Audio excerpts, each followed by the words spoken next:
Tokyo में हुई quad meeting के बाद से ही चीन बौखलाया हुआ है, क्योंकि चीन क्वाड को लेकर हमेशा से ही आपत्ति जताता रहा है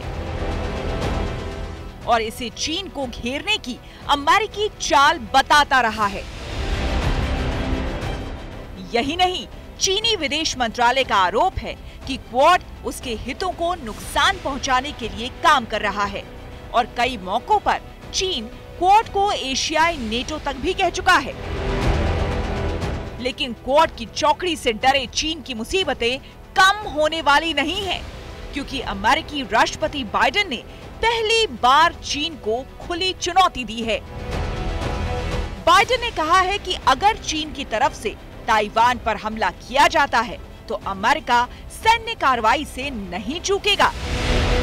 उन्होंने कहा कि ताइवान की सीमा पर घुसपैठ करके चीन खतरा मोल ले रहा है। पहली बात तो ये है कि चीन जो चिंतित है उसका कारण कई एक है। पहला कारण ये है कि उसका जो डेवलपमेंट मॉडल लेके वो चले थे, बिल्ट एंड रोड इनिशिएटिव जिसे वो कहते हैं, वो पूरी तरह फेल हो गया। हमने देखा श्रीलंका में जिस तरह की समस्याएं आई या पाकिस्तान में भी आ रही हैं, हालांकि वो कह नहीं रहे हैं। फिर उसके अलावा अफ्रीका के बहुत से देश समस्याओं से जुड़ रहे हैं, वो एक ऋण तक नहीं दे पा रहे। इतने मेगा प्रोजेक्ट वहाँ पे लगा दिए और उनसे जो आमदनी बताई जाती थी वो नहीं हो रही। बता दें, हाल ही में एक ऑडियो क्लिप वायरल हुई जिसमें चीन के बड़े अधिकारी ताइवान पर हमले को लेकर बातचीत कर रहे थे। चीन की ऑडियो क्लिप वायरल होने के बाद बाइडेन का बयान सामने आया, जिसमें कहा गया कि यूक्रेन पर रूसी हमले के बाद ताइवान की रक्षा की जिम्मेदारी और ज्यादा बढ़ गई है। अगर चीन ताइवान पर हमला करता है तो अमेरिका चुप नहीं बैठेगा।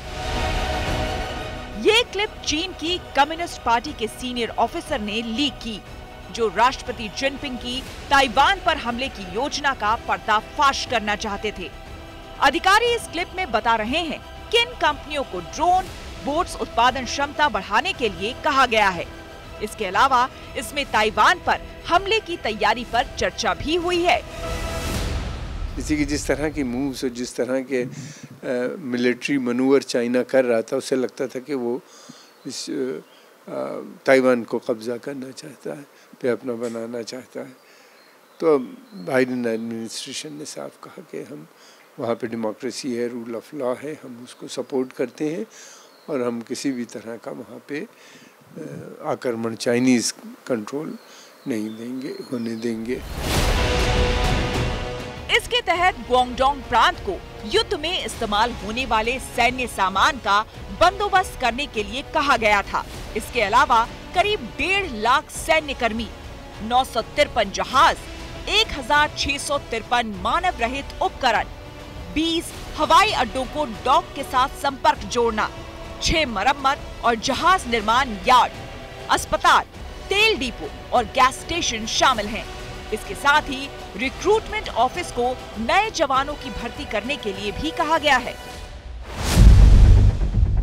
बाइडेन के बयान के बाद चीनी विदेश मंत्रालय के प्रवक्ता वांग वेनबिन ने कहा, हम अपने राष्ट्रीय हितों की रक्षा करेंगे।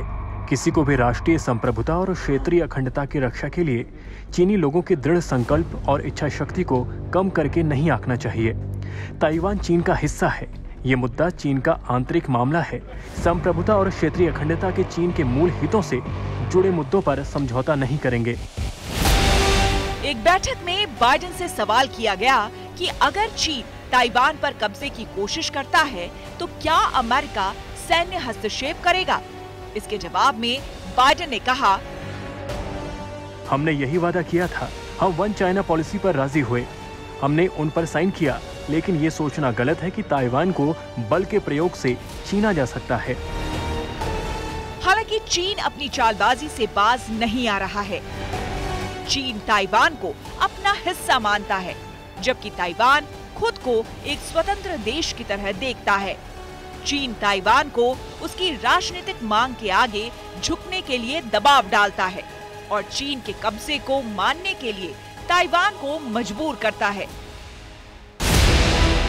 रूस यूक्रेन जंग के बाद से ये डर और बढ़ गया कि कहीं ताइवान पर कब्जा करने के लिए चीन भी जंग का ऐलान न कर दे। अमेरिकी राष्ट्रपति बाइडेन ने जिनपिंग की इस मंशा को भांप लिया था। कुछ महीने पहले बाइडेन ने एक इमरजेंसी बैठक बुलाई और इसके फौरन बाद अमेरिकी रक्षा विशेषज्ञों और विदेश मंत्रालय का एक हाई लेवल डेलीगेशन ताइवान की राजधानी ताइपे भेजा गया। अमेरिका के इस कदम से चीन बौखला उठा और धमकी देते हुए कहा कि अमेरिका आग से खेल रहा है जिसमें वो खुद जलेगा। हालांकि चीन की ओर से ताइवान में घुसपैठ होती रहती है।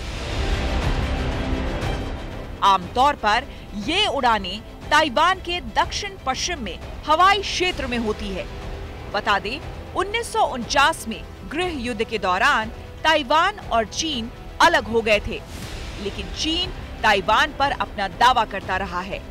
लिहाजा चीन ताइवान की हर कार्रवाई का विरोध करता है। यही वजह है कि ताइवान को अलग थलग करने और डराने के लिए सैन्य ताकत का इस्तेमाल करता रहता है।